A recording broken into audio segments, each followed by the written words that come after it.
English 104 class. I hope you are in the midst of an absolutely wonderful weekend, and I wanted to pop in very quickly and welcome you to Unit 2. In Unit 1, we began exploring the ins and outs of the writing process. We selected a topic, and we began the process by which the ideas in here become something real within the world. And that's really what writing is when we get down to the nitty-gritty of it. Writing is a process of translation. Language is how we take what is most internal, and that is our internal imaginations, our minds, our insights, our thoughts, our experiences, and our memories, and we make them external. We enable other people to be able to experience, partake in, and live through our experiences and our thoughts. Language is how we cultivate real comprehension and connection. It's how we foster the relationships that make life, that make our world, that make our society and our culture possible. Because without language, everything in here, everything internal that makes up us, stays there. Writing is a way to take language, to take that power, the ability to build these meaningful connections and relationships, and extend it beyond face-to-face interaction. And in our digital world, we're finding that this written communication, the ability to connect with people with whom we are not immediately related to or in immediate physical contact with, well, that's power. The ability to have networks to impact the lives and minds of others, to engage in meaningful debate and discussion, and to actively learn from others and share the fruits of our knowledge and critical process. Wow, it doesn't get any more powerful than that.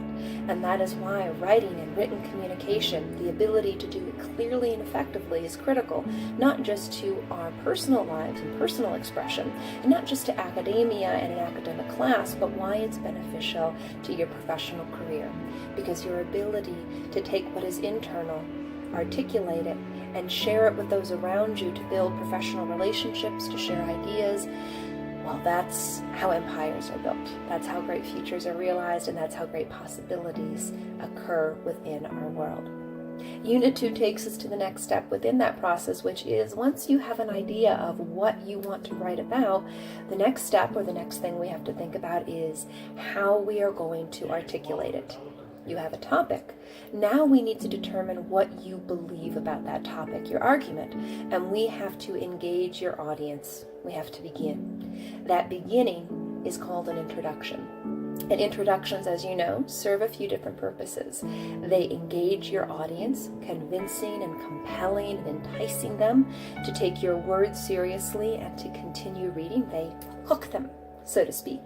And that's extremely important. There's a lot of things that distract our audiences on a daily basis. We have to make sure that they don't look at their cell phone, that they don't look to the television set, that they don't put down your words and keep going on. We have to make sure that they stay with us in our paper. We have to grab them with our language. So introductions make a first impression that hooks your reader. They also, once they have their attention, introduce the topic or issue of your work and present your argument. This is the most important aspect of writing. Your introduction is the foundation of your writing because it succinctly and clearly states what you believe and why it's important. So let's learn how to do that together. Writing is both an art and a science, as we'll learn. There is an art to it. That art is comprised of the very unique and individual way that you think, and thus the way that you use language.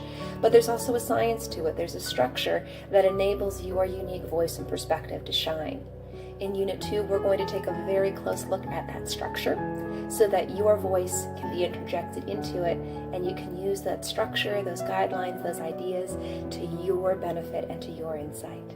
Make sure you stay tuned to the announcements. I'll be reminding you about very important assignments and due dates that are coming up. But in the meantime, I wanted to welcome you to what an amazing Unit 2 it is going to be. And I cannot wait to see the ideas, the thoughts, the reasoning that was expressed in our discussion board become thesis statements and really come to life within your introductions in Unit 2. Please have a wonderful rest of your day, everyone. And I cannot wait to see you this week in our classroom. Have a beautiful one, and make sure your day is full of lots of joy. and coffee, of course. Bye-bye.